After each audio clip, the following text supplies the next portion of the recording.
There are stories you hear and forget by morning. And then there are stories that stay with you. Stories that sit in your chest long after you've heard them, because somewhere deep down, you know they are real. You know they could happen to anyone. You know they could happen to you. This is one of those stories. Imagine waking up on the morning of your wedding day. The dress is hanging behind your bedroom door. The flowers are already at the venue. Your phone is full of excited messages from cousins and friends. Your whole life is waiting for you at the end of an aisle. Everything you have worked for, everything you have hoped for, it is finally here. And then, before noon, before you have even put on your shoes, the world as you know it ends. Not slowly. Not with warning. But all at once, in a single phone call, in a single moment, in a single truth you were never meant to discover. This is the story of a young woman named Jennifer Wilson. A woman who lost her wedding, her mother, and her future, all in the same breath. And what happened next is the kind of thing that makes you question everything you think you know about the people you love most. Stay with me.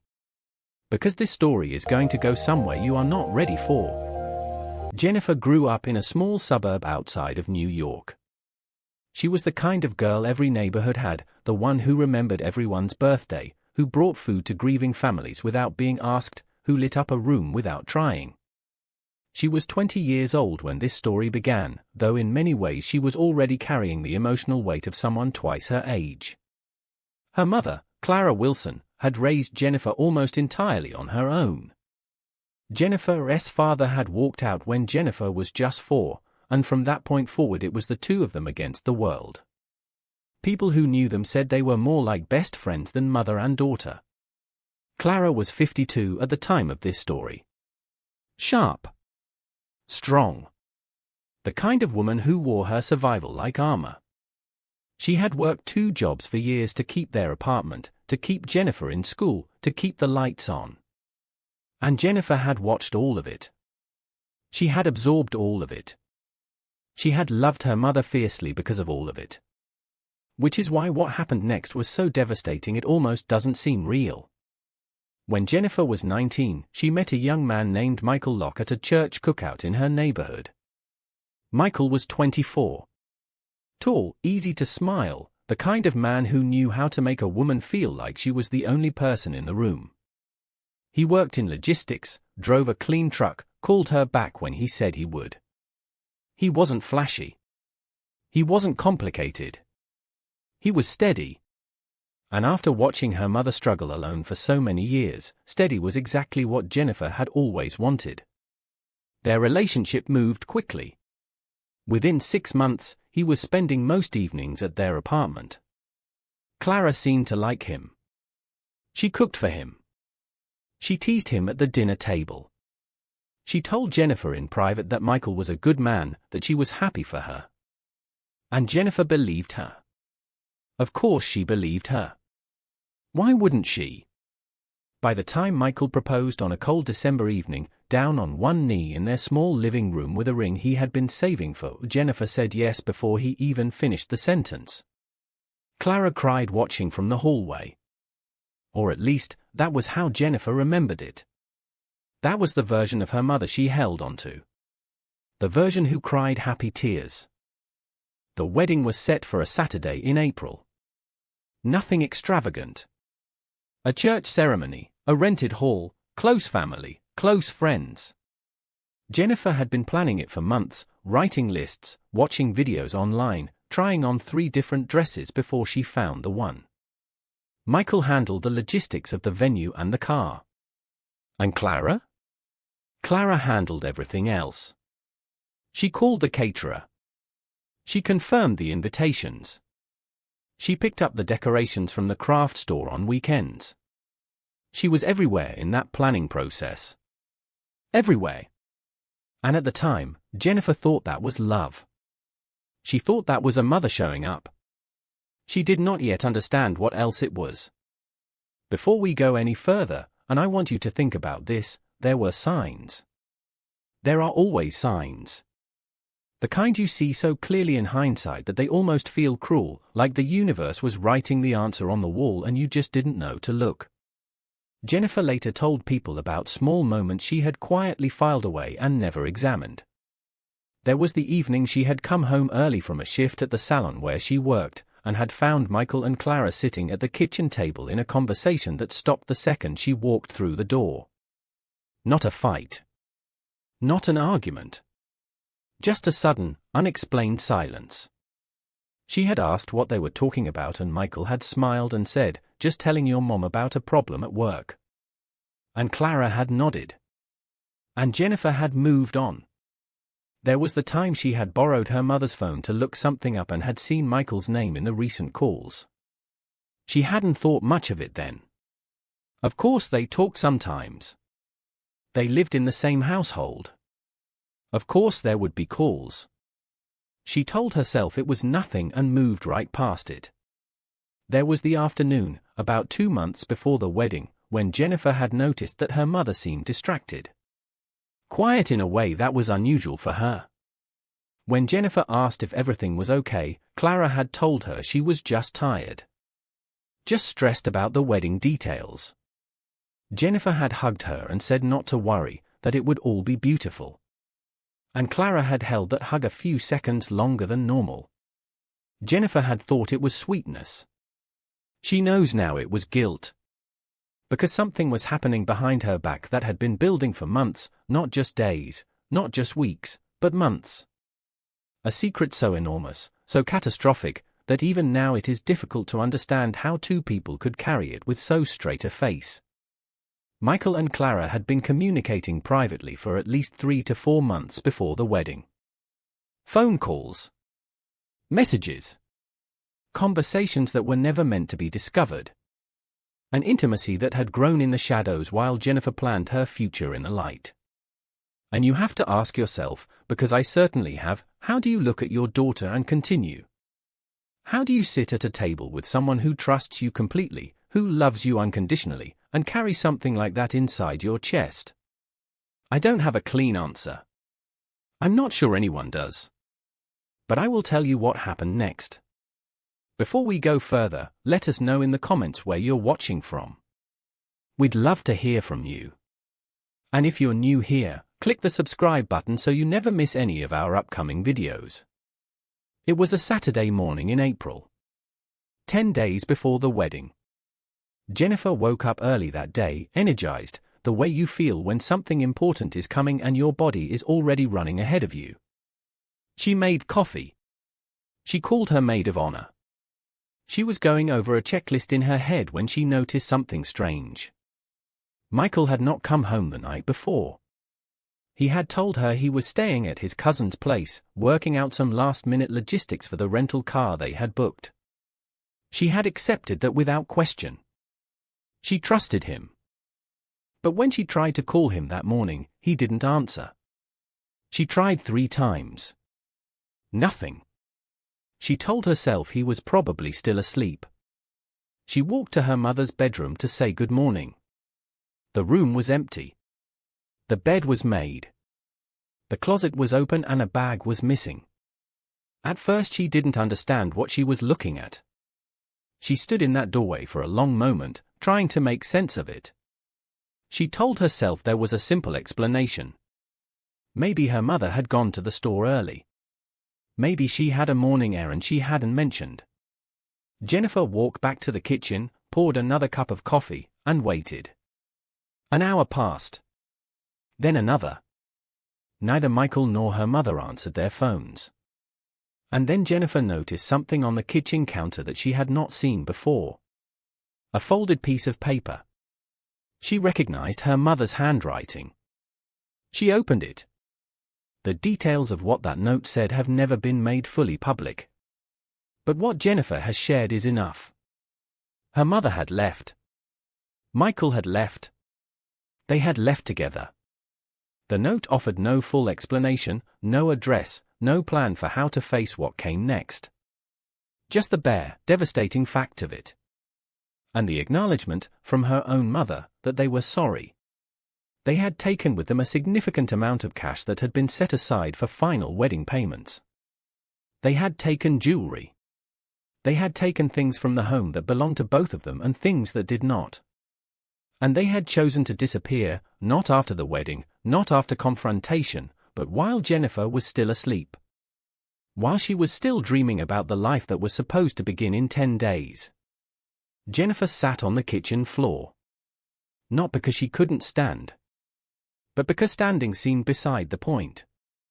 If you are wondering what it feels like to lose two people at once, not to death, but to choice, I want you to sit with that for a moment. Because Jennifer didn't just lose a groom. She lost the man she was building her future around. And she didn't just lose a mother. She lost the only family she had. The woman who had been her closest confidant for her entire life. The woman who had dried her tears and argued her corner and held her hand through every hard season. Gone. Not because life took her, but because she walked out the door on her own 2 feet and chose something else. Chose someone else. Chose to betray the one person she had dedicated her life to protecting. Jennifer called her maid of honor that morning. She called her aunt. She called the church. She called the caterer. One by one, she made the phone calls that no 20-year-old should ever have to make. She cancelled the venue. She notified the guests. She sat through conversations she could barely form words for, explaining to people what had happened while still not entirely believing it herself. Her father, the man who had left when she was 4, somehow heard what had happened through a family member and called her for the first time in over a decade. That call, Jennifer has said, was the most surreal part of an already surreal day. A man she barely remembered, reaching out because a woman he had also abandoned had now abandoned his daughter in an entirely different way. Word spread quickly in their community, the way word always does in places where people have known each other for years. Some people were sympathetic. Some were shamelessly curious. Some said things they had no business saying. A few relatives of Michael reached out to Jennifer to apologize, though they could not explain either. The people closest to Jennifer showed up at her apartment and stayed with her because they understood that some pain is too heavy to carry alone. What did not happen was an explanation from Clara or Michael. Days passed. Then more days. Jennifer filed a police report about the missing money and property, a step that took enormous courage, because filing that report meant making public what she had barely been able to say out loud. It meant putting her pain into a document that strangers would read. But she did it. Because she decided that whatever happened next, she would not pretend. She would not make herself small to protect the feelings of people who had made no effort to protect hers. Think about that. Think about what it takes to be 20 years old, to have everything ripped from you by the two people you trusted most, and to still choose to stand upright. To still choose honesty over silence. Could you do that? Could you have done that at 20? I want you to be honest with yourself when you answer that. After the dust began to settle, after weeks of processing, of talking, of slowly piecing together the timeline, a clearer picture of what had been happening finally emerged. Michael and Clara had not acted on impulse. This was not a single moment of weakness, a single bad decision made in the heat of something. The relationship between them had developed over the course of the entire engagement period. They had been communicating privately for months. Michael had been in Jennifer's life, in her home, at her dinner table, and simultaneously building something secret with her mother in the spaces in between. And Clara had allowed it. Had encouraged it. Had carried it forward knowing exactly what was at stake and exactly who would be hurt. There are people who hear this kind of story and immediately ask questions that are not theirs to ask. Questions about Jennifer, what she might have done differently, what she might have missed, what she could have changed. And I want to be very clear about something, the failure here was not Jennifer's. It was never Jennifer's. She trusted the people she was supposed to trust. She loved openly, the way every person deserves to love without penalty. The failure belonged entirely to the two people who chose secrecy over her. What makes this story so painful, And what I think is why it travels the way it does when people hear it, is that it is a betrayal led inside another betrayal. Michael was her partner. His betrayal is devastating but perhaps not beyond comprehension. People have affairs. People make catastrophic choices inside relationships. It is wrong and it is painful, but it is a recognizable kind of wrong. What is harder to place, what sits in the chest in a completely different way, is the mother.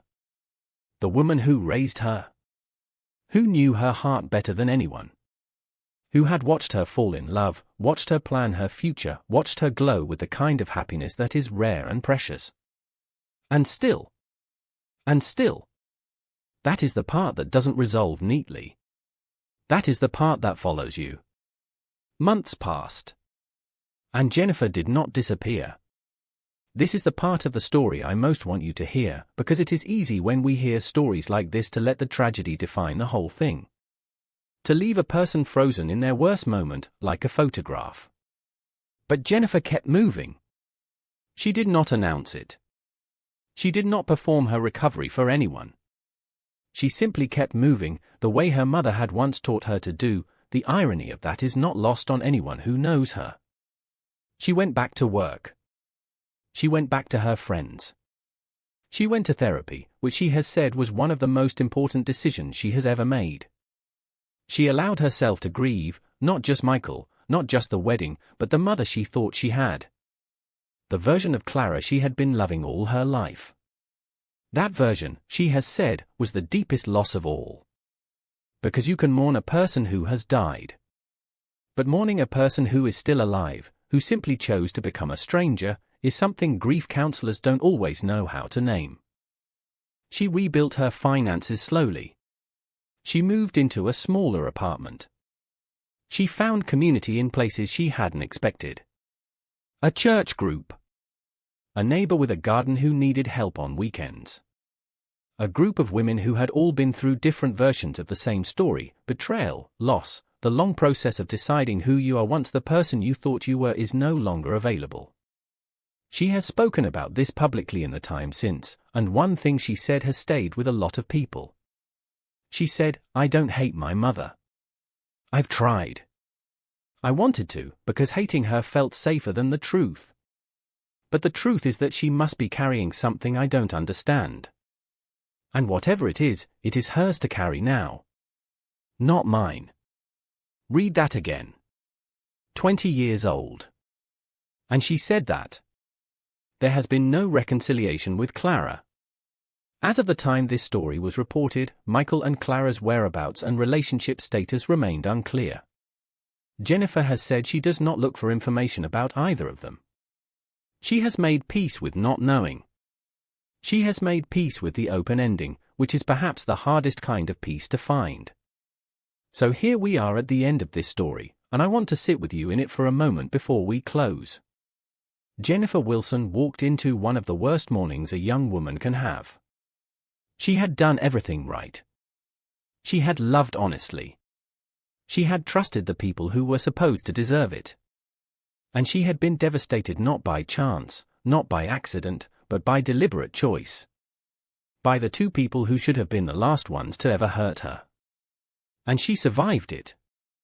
Not because she was unbreakable, but because she chose, day after day, even on the days when choosing was almost impossible, to keep living forward.